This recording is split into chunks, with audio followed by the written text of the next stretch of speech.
चलिए स्टार्ट करते हैं आज की क्लास। आज की क्लास का टॉपिक है types or kinds of companies, कंपनियों के प्रकार। कंपनी अधिनियम 2013 के अनुसार कंपनी को 3 वर्गों में वर्गीकृत किया जा सकता है, जैसा कि आपको चार्ट में नजर आ रहा है। जो कंपनी है उसको 3 भागों में बांटा जा सकता है। पहला है अंशों द्वारा सीमित कंपनी, धारा 2 उपधारा 22 के अनुसार। Company limited by shares, section 2 sub section 22। दूसरा है गारंटी द्वारा सीमित कंपनी, धारा 2(21) मतलब उपधारा 21 के अंतर्गत।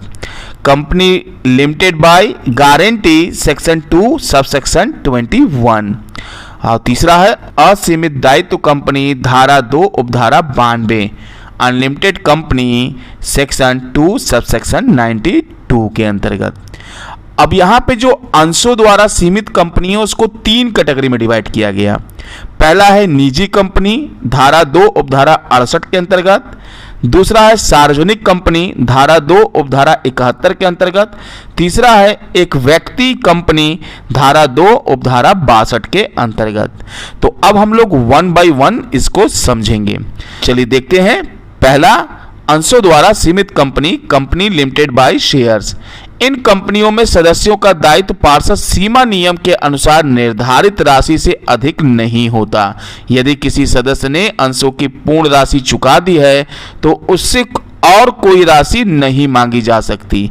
हाँ, यदि किसी सदस्य के पास आंशिक चुकता अंश है तो उससे कंपनी के जीवन काल में या समापन के समय अंशों की शेष राशि मांगी जा सकती है। मतलब इसका यह हुआ कि कोई व्यक्ति अगर कंपनी के अंशों को ले रखा है और अंशों का सभी रकम चुका दिया है तो वहां तक ही यह कंपनी सीमित होती है, मतलब उसका दायित्व वहां तक ही सीमित होता है।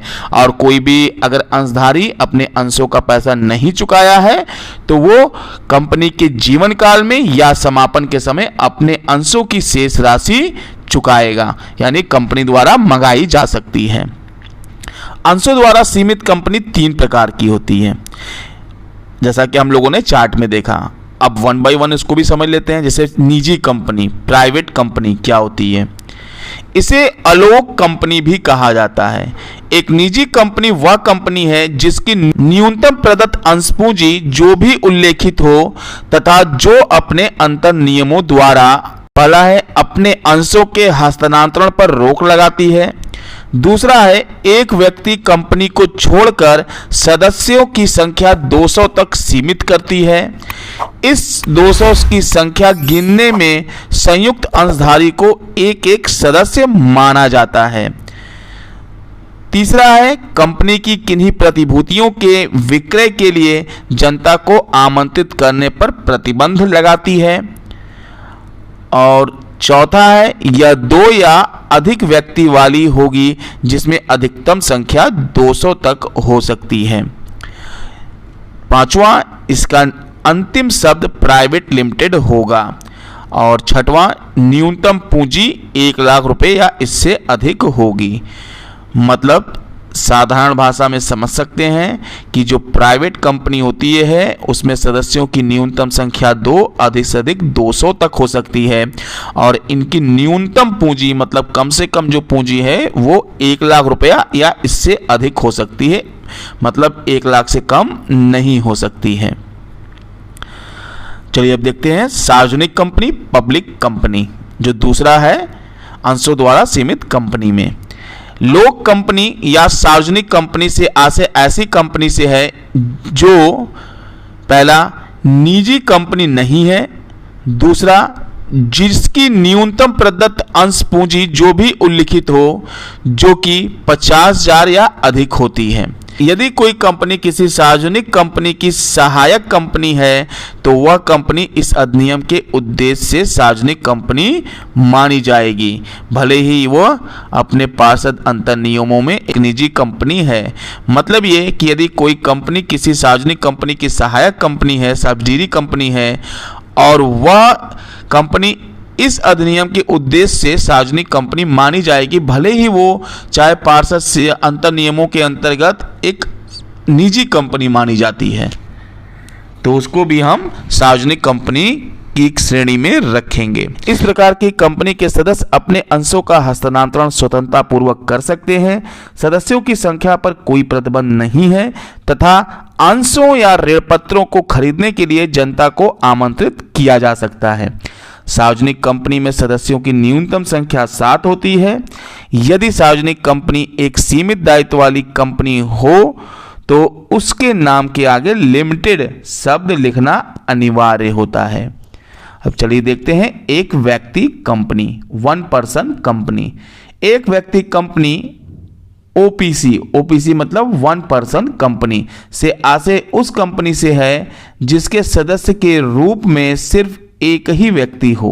यह एक निगमित प्राइवेट लिमिटेड कंपनी है जिसमें केवल एक ही सदस्य होता है, जो धारा 2 उपधारा 62 के अंतर्गत बताया गया है। कंपनी अधिनियम 2013 की धारा 12 उपधारा 3 के अनुसार एक व्यक्ति वाली कंपनी को अपने नाम के नीचे वन पर्सन कंपनी लिखना होगा ताकि यह स्पष्ट हो सके कि यह एक व्यक्ति कंपनी है।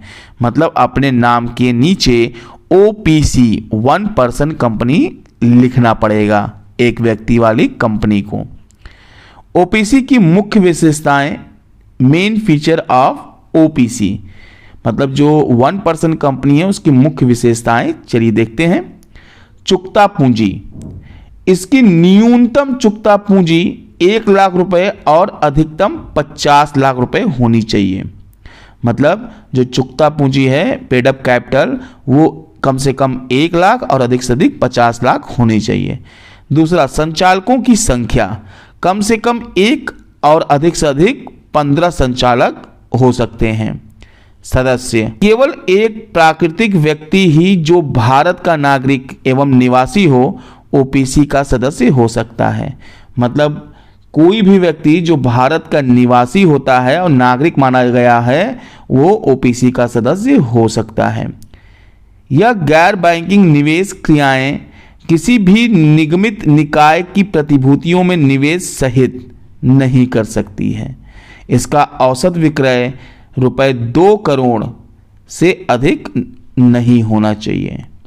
मतलब जो वन पर्सन कंपनी होती है उसका जो एवरेज सेल है, रेवेन्यू है, मतलब एवरेज रेवेन्यू फ्रॉम ऑपरेशन है वो 2 करोड़ रुपए से अधिक नहीं होना चाहिए। ये था अंशों द्वारा सीमित कंपनी के प्रकार। अब चलिए देखते हैं दूसरा, गारंटी द्वारा सीमित कंपनी अंडर सेक्शन 2 सबसेक्शन 21 के अकॉर्डिंग, मतलब जिसको धारा 2 उपधारा 21 के अंतर्गत रखा गया है। ऐसी कंपनियों की विशेषता यह है कि उसके सदस्यों का दायित्व उसके पार्षद सीमा नियम के अधीन ऐसी रकम तक सीमित है जितनी कि उसके सदस्यों ने पार्षद सीमा नियम में कंपनी का समापन होने पर कंपनी की संपत्ति में योगदान करना स्वीकार कर लिया हो। इसमें सदस्यों का दायित्व कंपनी के समापन के बाद ही होता है और वह भी जबकि समापन सदस्यता के समय अथवा सदस्यता छोड़ने के समय 1 वर्ष के भीतर हुआ है।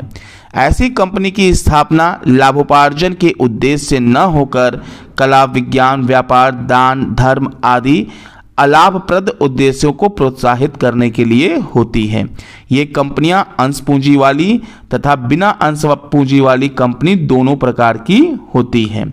मतलब इस कंपनी का जो मुख्य उद्देश्य है वो लाभ कमाना न होकर के कला, विज्ञान, व्यापार, दान, धर्म आदि अलाभप्रद उद्देश्यों को प्रोत्साहित करने के लिए होता है।